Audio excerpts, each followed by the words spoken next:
ស្រុកពញាក្រៃនេះផ្ទាល់តែម្ដងសមិទ្ធផលទាំងអស់នេះពិតជាបានរួមចំណែកយ៉ាងប្រសើរក្នុងការលើកកម្ពស់ជីវភាពរស់នៅរបស់បងប្អូនប្រជាពលរដ្ឋនៃយើងព្រោះថាសមិទ្ធផលទាំងអស់នេះនឹងចូលរួមប្រែក្លាយតំបន់នេះទៅជារមណីយដ្ឋានប្រវត្តិសាស្ត្រវប្បធម៌និងរមណីយដ្ឋានកសិទេសចរជាក់ស្ដែងតំបន់នេះមានលក្ខណៈអំណោយផលសម្រាប់ការអភិវឌ្ឍវិស័យកសិកម្មដែលជាវិស័យស្នូលមួយមានសារៈសំខាន់ដើម្បីបង្កើតការងារនិងជំរុញដល់កំណើនសេដ្ឋកិច្ចរយៈពេលវែងរបស់កម្ពុជានិងជាគន្លឹះក្នុងការរួមចំណែកកាត់បន្ថយភាពក្រីក្ររបស់ប្រជាពលរដ្ឋជាការពិតការសម្រេចបានជោគជ័យនៃចក្ខុវិស័យនេះយើងនឹងដោះស្រាយបានបន្ថែមទៀតលើការងារលើកកម្ពស់កម្រិតជីវភាពពីព្រោះថាកិច្ចការនេះគឺជាកត្តាគន្លឹះសម្រាប់ការបង្កើនប្រាក់ចំណូលតាមរយៈការបង្កើតការងារធ្វើដល់ប្រជាពលរដ្ឋការបង្កើតមុខរបរបន្ថែមសម្រាប់ជីវភាពរស់នៅប្រចាំថ្ងៃ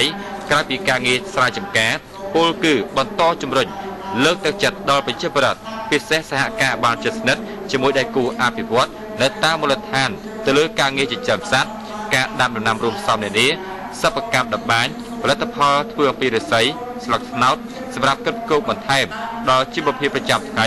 និងសម្រាប់លក់ជូនភ្ញៀវទេសចរដើម្បីបន្ថែមកម្រៃក្នុងគ្រួសារនីមួយៗ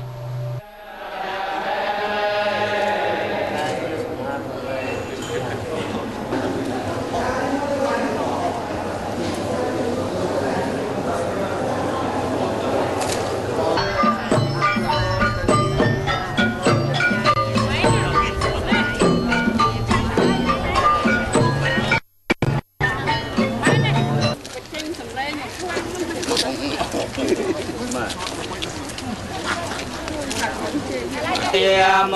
ลสักยานามนันเทวัตโนเอวังทวังวิจโยอาจิยาสุจยมังกเลอปรายิตปาลังเกสัยเสปตวิปาวเรอภิสัยเกสาวโพธิอนังอาแกปัตตาปมาตตสุนาคัตตังสุเมงกเลงสุภเพตังสุติตังสุขนาวสุโมตาวจสิยตังพระมิจาริสุปเตขินังกายกรรมังเวจากรรมังปเตขินังปเตขินังมโนกรรมังปนัยสิเตปเตขินาปเตขินานิกาตวานละครตอนเทปเตขินยันตาโพธิยโมเลสักยานังนันเทวัตโนเอวังทวังวิจโยสุภเพตังสหติตังสุขนาวสมโหตายสยตังปรานิกาตวานละครตอนเทปเตขิน